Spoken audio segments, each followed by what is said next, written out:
back to redirecting. I'm going to be showing a clip of a video that I did some time ago, but I wanted to bring this back to the surface because we are constantly seeing these types of situations before us where we don't have an understanding of how we are to deal with those who have troubled us, those who have persecuted us in the land of our captivity. The video is talking about a so-called black man, in which the clip of this man is in the video too. It's something that actually happened in the place where I used to live in the state of Michigan, not in the city, but the state of Michigan. And I was very disturbed back then when I first saw the story. And I'm still disturbed by the story because our people have this same mindset. We have this mindset that at all costs we are to forgive these people that continue to do horrendous things to us and our people. And there's this expectation that we are to forgive. That's because many of us lack understanding. When the scripture talks about loving your enemies and forgiving your enemies, we lack understanding of that whole thing. If you look at biblical history, the enemies that was talking about was among your own people. And as I have stated in many of my broadcasts, back then we had many enemies. There was never an instruction for the Israelites to love the Canaanites, the Philistines, the Amalekites, the Egyptians. There was never a commandment for us to love these people, the ones who were attacking us, okay? Did the Most High ever tell the children of Israel to love Pharaoh? Now, don't get it twisted with the scripture that talks about dealing with them when they were dealing with us right, okay? You have to keep things in context. It doesn't mean when somebody is slaughtering you that you're supposed to declare love and forgiveness for them at that moment. If someone is dealing with you righteously and fairly, but they cease to do that, that love is not to carry over into the time when they decided to deal with you treacherously. We got to get things right in our minds and stop twisting scripture to justify loving people who hate us. Okay? It is that mindset that keeps us down, in my opinion. It keeps us to the point where we can't even think right or clear or rationally. And so I'm going to go ahead and roll this clip. Some of you may have already seen it, but because I did it years ago, and I have a whole lot of new subscribers that may not actually go into the archives, I think it's a good idea to bring some of those things back up because we need to revisit certain things so that our people's minds are fresh on how we are supposed to deal with those who have rule over us. Okay, I'm going to go ahead and roll the clip. Shalom, family. In this video, I'm going to be talking about the effects of 400 years of slavery on the so-called black man and woman. This is what has become of us. What you see today, all of the things that you see going on in our communities, the way we deal with each other, the way we deal with other people, this is the effects of 400 years of slavery, mind rape, and body rape. All of this torture and all of this subjugation and this oppression, this hatred, the beatings, the killings, the rape, 400 years of slavery has brought us to the place that we are today, to where we cannot function as normal human beings in many cases. I'm about to show you a clip of a brother who lives in Benton Harbor, Michigan, where he was accused of a crime that he did not commit by a police officer who was sworn to uphold the laws and to protect citizens, right? Well, I'm going to show you in this clip what this police officer did to this man and how he responded to this police officer. I'm going to go ahead and roll the clip, and I'll come back and share with you my thoughts on what has happened in this brother's life. We end this week with a lesson in forgiveness from Smart on the Road. It all went down on this block in Benton Harbor, Michigan. Back in '05, Jamel McGee says he was minding his own business when a police officer accused him of and arrested him for dealing drugs. You saying the officer made it up? Yeah, it was made up. Of course, a lot of accused men make that claim, but not many arresting officers agree. So you phonied the report? I did. I falsified the report. This is former Benton Harbor police officer Andrew Collins. Were you just trying to chalk up an arrest? Then basically, the start of that day, I was gonna make sure I had another drug arrest. And in the end, you put it in a second. You lost everything. I lost everything. My only goal was to seek him when I got home and to hurt him. Really? That was my goal. Eventually, that crooked cop was caught, served a year and a half for falsifying many police reports, planting drugs, and stealing. Of course, Jamel was exonerated, but he still spent 4 years in prison for a crime he didn't commit. See, he did 4 years for a guy that lied and only did 1 year. That's crazy. Maybe a little too small. He should have did 4 for the 4 he did. He should have did years for the years the other guys did that he forced claimed on. A faith-based employment agency where they now That's work crazy, side 1 by year. side in the same cafe. Oh, excuse me? And it was in these cramped quarters that the bad cop and the wrongfully accused had no choice but to have it out. I said, honestly, I have no explanation. All I can do is say I'm sorry. And Jamel says that was all it took. That was pretty much what I needed to hear. Today, they're not only cordial, Saturday, we went to the trampoline park. they're friends. We talk about life. Such close friends. Not long ago, Jamel actually told Andrew he loved him. And I just started weeping because he doesn't owe me that. I don't deserve that, you know? Did you forgive for his sake or for yours? For our sake. Not just us, but for our sake.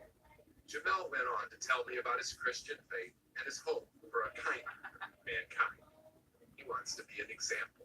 So now he and Andrew give speeches together about the importance of forgiveness and redemption. Yeah, this was set over there. And clearly, if these two guys from the coffee shop can set aside their bitter grounds, what's our excuse?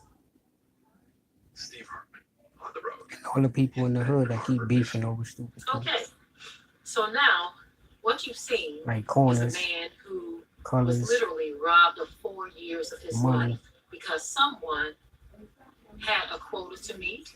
Someone was clearly racist. I'm sure many of you are going to say, well, you can't prove that he was racist. Well, why is it that he was targeting so-called Black people? See, I'm familiar with some of the dealings in Benton Harbor, Michigan. I'm from Michigan, okay? And there's a process right now going on in Benton Harbor, Michigan of gentrification. This is where the so-called white folks that live in the area, they're starting to say to themselves, well, you know what, why do they need this land? Benton Harbor has something that a lot of areas don't have. It has a beachfront area that's, very beautiful, connected to the water, okay? And so they were like, why do these so-called Black people need this? We want this land back, right? Many of them move out of areas when they see a few Black people move in, they start to move out. But then when they get out, they decide, you know what, we want back in. Why leave this to them? Same thing in Detroit.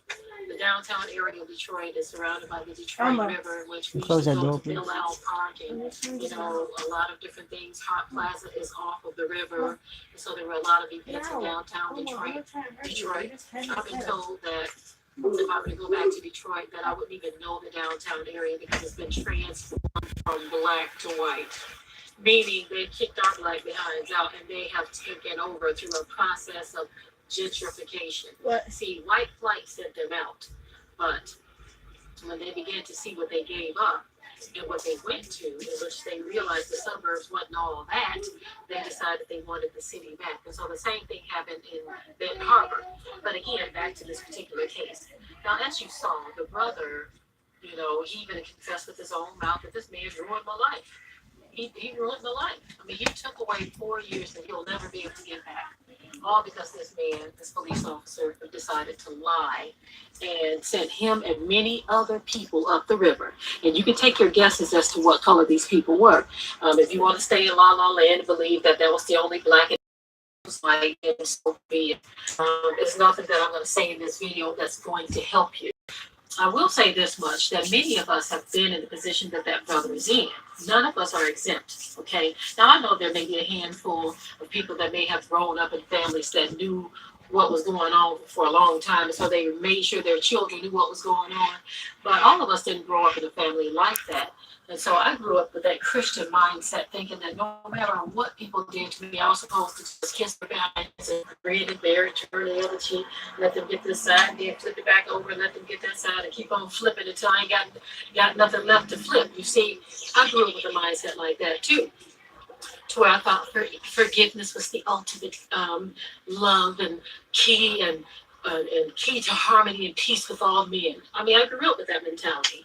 I remember when I was a child, I was probably about 12 years old, and we lived in a majority white neighborhood. We were, I think, the third black family that moved on this block, and we had some so-called white friends.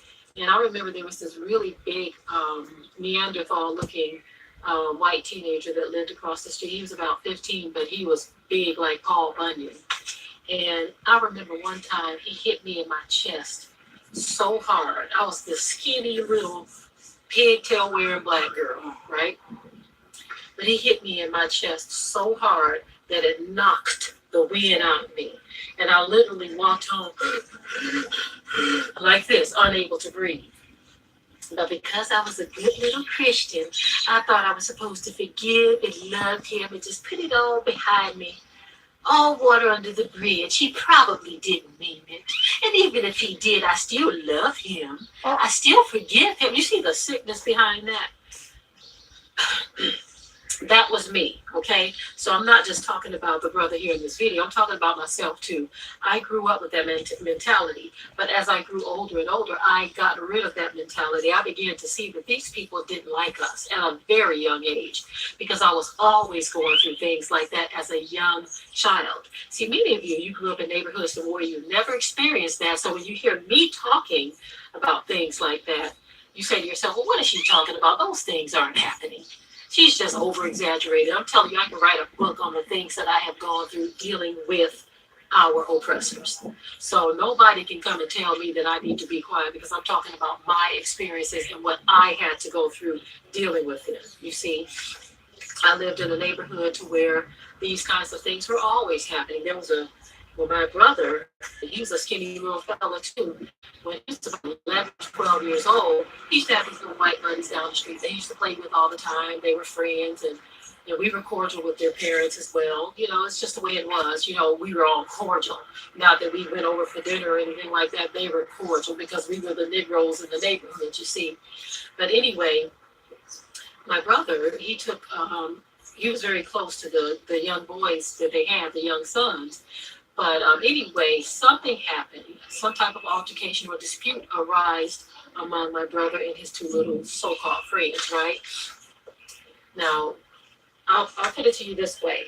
One of the boys was a very big, husky little boy. Now, my brother was this skinny little toothpick, okay? What ended up happening is, because of the dispute that arose between the two, one of the boys' dad came out of the house, this grown man, and beat my brother up, okay? And so my stepfather got involved. He said, okay, you're going to put your hands on my stepchild. I'm going to deal with you, okay? So the police had to be called and everything.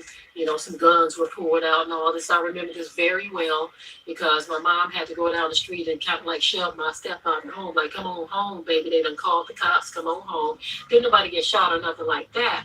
But the point of the matter is, this grown man beat my brother up. And chances are, okay, we have a wasp out here, so please excuse me if I'm somewhat distracted. But chances are, even though this grown white man beat up my 11, 12-year-old little brother, who's a skinny little fella, the cops, no doubt, would not have taken that man to jail for injuring a child. They would have exonerated him, you see. But we've been trained as a people to just, just put it all behind you. Just forgive, just love. I remember that's exactly how we were back in the day. We were just so forgiving, so loving, such pushovers. And even in today's time, even though me, myself, has gotten all of that out of my system, pretty much all of it. I'll say a good majority of it is out of my system. I know that there has to be some residue of it there, but as a people, as a whole, you see things like this where this man in this video, not only did he exonerate this man, which means forgive him and just pretend like it never happened, but when he said these words, when the so-called guy said, I'm sorry, he said that's all he needed to hear. That was all? That's all you needed to hear? You just want to hear somebody open their mouth and say they're sorry? You don't even know what things mean it. And then when he opened up his mouth to say he loves him too, I said to myself, what the hell is going on with our people to where this man can ruin your life, ruin your family's life, take huge chunks out of your life, put you in prison and other people in prison, not bat an eye. Do you think this man is really truly sorry? Do you really think he's truly sorry? Many of us are so simple-minded that all he has to do is say, I'm sorry, I didn't mean it. What I did was wrong. What I did was bad. His actions shows that was a deep-seated hatred in him to even be able to do that. I couldn't do that to any human being. I don't care what color they are. But you see how easily he was able to do that to a lot of people. That was why he had to go to jail, because there was so many false reports that they finally said, okay, we got to put this man in jail because now this so-called cop who's supposed to protect and serve, he is the bad guy now. Now, a lot of people were exonerated and let free, but the fact that their lives were ruined in the first place testifies of the kind of spirit in that white police officer, you see. And so when I see our people, especially our brothers, okay, sometimes I expect a woman to be a little soft, although in a case like this, I'm like, come on now. When I think about Eric Garner's wife, and they asked her, will she forgive the man who killed her husband? She said, hell no. You know what I'm saying? Let me tell y'all something. It is always expected of us to forgive. Notice how they started the story off, an amazing story of forgiveness. How come it's never an amazing story of forgiveness where some so-called black man may have killed a white person's family member, and this white person is saying, you know what, I love him, I forgive him. Or some so-called black person has ruined a white person's life, and that white person is saying, I love him, I forgive him. We are constantly flooded with stories where we are on the giving end of forgiveness and they are on the receiving end of forgiveness. But we don't see nothing wrong with that. We think we're the bigger people. We think we're the better people because of it. Our ancient forefathers didn't even think like that. It had nothing to do with it. Like I said before, when I gave the example of David and Goliath, when I did the Harriet Tubman part. Do you think David fell to his knees to pray for Goliath right before he slew him? You see what I'm trying to say here? Why is it that, I know why, but I'm trying to make a point. Why is it that we feel like we have to forgive these people who are not just giving us minor infractions? They're doing major things. They are ruining whole lives, you see? And we feel that the Father requires us, because of some misinterpreted or misunderstood Bible verses. We think that we are required to forgive this kind of nonsense. And these people have been the same way to us for the past 400 or more years. They have been the same way to us. And we think that we are supposed to be the ones always giving out the forgiveness, giving it out. And what do we get in return? More oppression, more hatred, more murder, more killing, more all of this stuff, more oppression. And we think we're so righteous. That ain't nothing but self-righteousness, because the majority of so-called black people don't have that same kind of love and forgiveness for their own people, and we know it. We know it. Most of us can't stand each other. Most of us sit back on our high horse, and we create ways to hate each other. You see, it don't have to be nothing big at all. I've said this many times before. Some people can just look at you doing a video, or look at you across town, or look at you across the grocery store, or just see you driving past in a car. Some of our people look at you just like that. They ain't got to have no words with you, but they can conjure up a reason in their minds to hate you. But yet this man who ruins your life, oh, you love him. No, he didn't just forgive him. He said, I love you. What the hell is it about this man that you love? I really wish someone could explain that to me. What is it about him that you love? Is it the blue eyes? Is that what did it? Is that what did it? Was it the smile? When I'm looking at man's face, I see I see something very sinister. I don't see a person who is even deserving. He even said it himself. He said, I don't deserve this. He knows he don't deserve it. You know what I'm saying? But in the minds of so-called black people who have been beat down and tore down from 400 years of slavery, in their minds, if they had their way, they would dig Massa up out of the ground and call forth life and breath back into his body and flesh back up on his bones and sinews, like Ezekiel 37, will these bones live? They would call Massa forth and give him life again. I say, Massa, I forgive you. Massa, I'm so sorry for whining too much and complaining too much. Maybe you wouldn't have died of a heart attack, Massa, if I would just have been a bit better slave. Okay, that's enough of this video. I just wanted to talk a little bit about this piece. It just kind of struck me, struck my nerves a little bit because I see so much contention among us as a people. But yet you got people who can literally ruin your life. But you have nothing but love and forgiveness for them. I pray that our people would wake up out of La La Land, because the curse of generational curses has befallen us so bad to where we think this stuff right here is normal. Well, guess what? It is not. And with that, I will say shalom, family.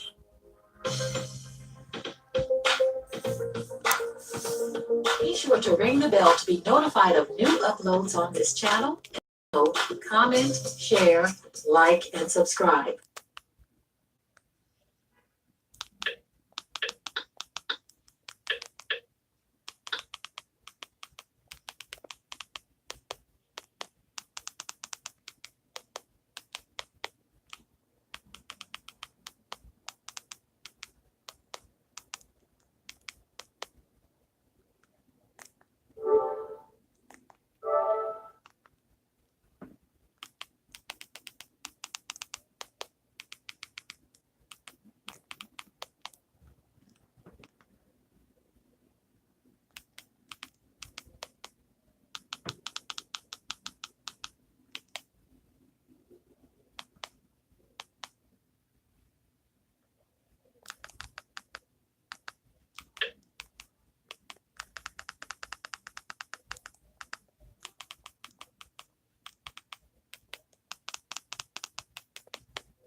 They were firing on us and burning every houses until we ran to the interior.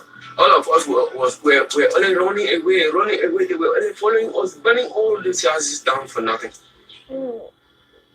We did not know what they were to do. This is until the day that the military came that we had to come back. And then most of them were arrested before we start building back our houses and trying to stay back here. Everything was burnt down. The little rice I even cultivated and kept just for our feeding, just merely to pass few days. Everything burnt down. as the incident happened, it started on Sunday and everything ended on Thursday. We were planning the dedication of the Gospel of Luke. So that was the first message of hope that came to the people. We spoke about conquering your enemy, overcoming your enemy by loving your enemy. Hitting your enemy back cannot solve the problem, but loving your enemy will disarm your enemy and make him powerless. That was kissing ass.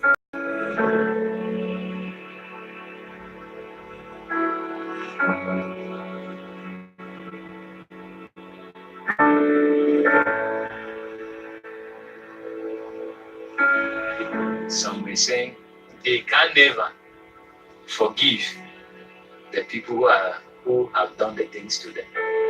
But as time was going on, they were gradually taking the decision that to think about revenge is not the best thing.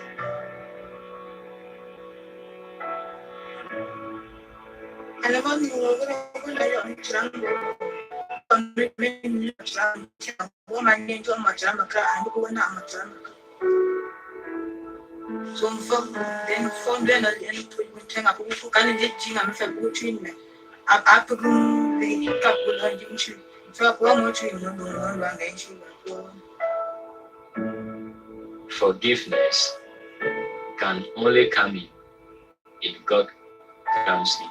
If God doesn't come in, forgiveness cannot come. It's brainwashed her.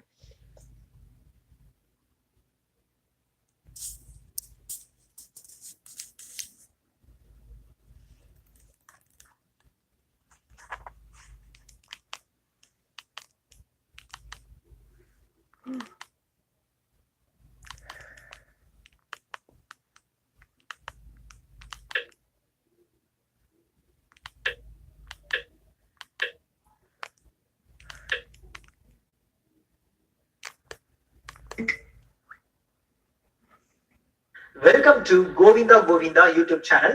Veeranam S Sabari. போன வீடியோல ஒரு advice நம்மளை நோக்கி வந்ததுன்னா அதை எதிர்கொள்ளணும். இந்த வீடியோல நம்ம கிட்ட நம்மளுக்கு வேண்டிய விஷயத்த எப்படி கேட்கணும், எதை மனசுல வச்சுட்டு கேட்கணும், அது நம்மளுக்கு எப்படி கிடைக்கும் அப்படின்றத பார்க்க போறோம். பாஞ்சாலி சபையில அவமானப்பட்டதுக்கு அப்புறமா நேரா ஓடி ஒரு ரூம்குள்ள போய் கதவை சாத்திக்கிட்டாங்க. சோ அதுக்கப்புறமா கிருஷ்ணர் பாஞ்சாலிய பாக்குறதுக்காக அங்க வந்த உடனே பாஞ்சாலி ரொம்ப டென்ஷன் ஆகி, கிருஷ்ணா தயவு செஞ்சு இப்பதான் வந்தியா, எனக்கு ரொம்ப வருத்தமா இருக்கு, ரொம்ப கோவமா இருக்கு, நீ பீஷ்மரோட காலை வெட்டிடு, துரோணரோட கைய வெட்டிடு, துச்சாதனோட கண்ணை எடுத்துடு அப்படின்னு சொல்லிட்டு துரியோதனனை கொன்னுடு அப்படின்னு சொல்லிட்டு மேல மேல மேல மேல சொல்லிக்கிட்டே போனாங்களாம். அப்போ கிருஷ்ணர் பாஞ்சாலி ஒரு நிமிஷம் வெயிட் பண்ணு, என்ன சொல்லிட்டு இருக்கிற நீ, உனக்கு என்ன வேணுமோ அதை கேளு அப்படின்னு சொன்னாராம். பாஞ்சாலி எனக்கு புரியல கிருஷ்ணா, நான் என்ன சொல்றேன்னு உனக்கு புரியலையா, இந்த மாதிரி நான் எவ்வளவு கோவத்துல இருக்கேன், நீ எதுவும் ரொம்ப சாந்தமா உனக்கு என்ன வேணும்னு கேளுன்னு சொல்லிட்டு இருக்க, அவங்கள போய் தண்டிச்சுட்டு வா அப்படின்னு சொல்லிட்டு I went to it. One of the things I think English.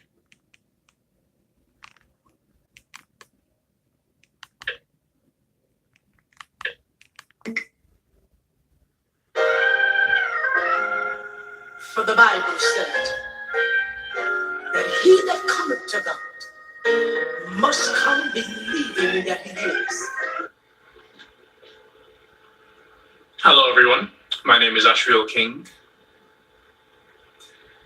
and what I want to talk with you guys today about is, does loving our enemies mean we must love Satan? Absolutely not. Right, we're not called to love Satan or his demons. Right? No way. And it's crazy because you think this should be obvious to certain believers, but at the same time, I guess you can't say what's obvious to certain people and what's not obvious, because everybody's view of spirituality, I guess, is slightly different. And everybody's at a different place in their walk with Christ. But this needs to be clarified. I remember reading this one comment on his brother's video. And I remember Brother Robert was talking about certain demons and stuff like that. And I made a comment saying, yes, they'll get their just desserts one day. They'll be in the pit of eternal torment and stuff like that. And then somebody commented saying, what? Are you a sadist? Personally, I don't think even Satan deserves hell. And I don't agree with everything God says. And I was just like, whoa, okay. That's between you and God, not me. Like, all I know is that if God says something, then it is right. And if God says that Satan and his minions deserve hell, then they deserve hell. Like, we all deserve hell. But hell was originally built for Satan and his angels, the fallen ones. They weren't, I mean, the lake of fire wasn't there for us. But that's where a lot of people are heading because they choose to put themselves there by rejecting Christ, unfortunately. But yeah, we aren't called to love Satan and his demons. Yes, they are our enemies, but what Jesus meant by that was the people here on earth who may persecute you.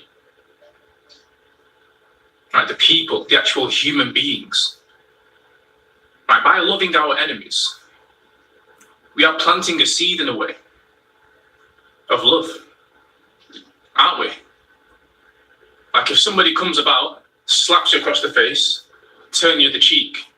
Now, self-defense is a completely different subject. I'm going to do a video on that as well because I train combat sports and I believe everybody has the right, a Christian especially has the right to self-defense. But a simple punch to the face or a slap to the cheek does not require you to defend yourself against that, right? You're not really in danger, in life-threatening danger. You can turn your cheek in that situation, of course. But Satan and his enemies, like Satan and his minions, they're spiritual beings. They made their choice. Right? God, they knew everything about God. They were in God's presence and they turned from God. Like they were there in the heavens. And they decided to just turn their back on God. Boom. And God's like, all right, okay, you made a choice. Boom, you go into hell straight. You are destined for the lake of fire. We're not called to love Satan. Yes, our enemies here on planet Earth as human beings, we're called to love them because in doing so, we could potentially plant a seed and then they could become saved sinners just by us showing them our love. The love that Christ had for them on the cross.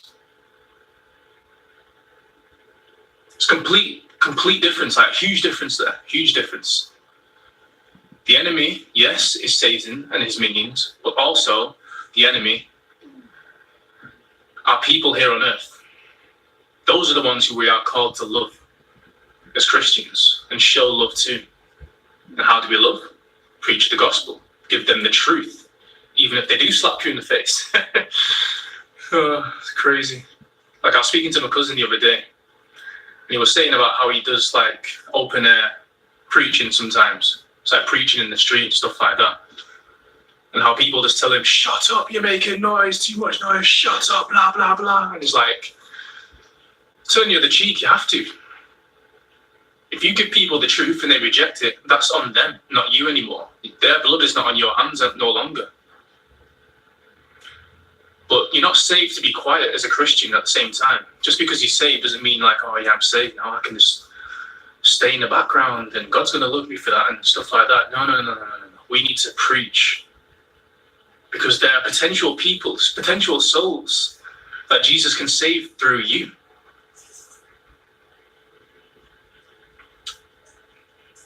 Don't love Satan. Yes, love your enemies here on planet Earth as human beings, but no. Satan deserves hell, 100%. That's where he and the fallen angels are going for eternity. So just think about that. God bless.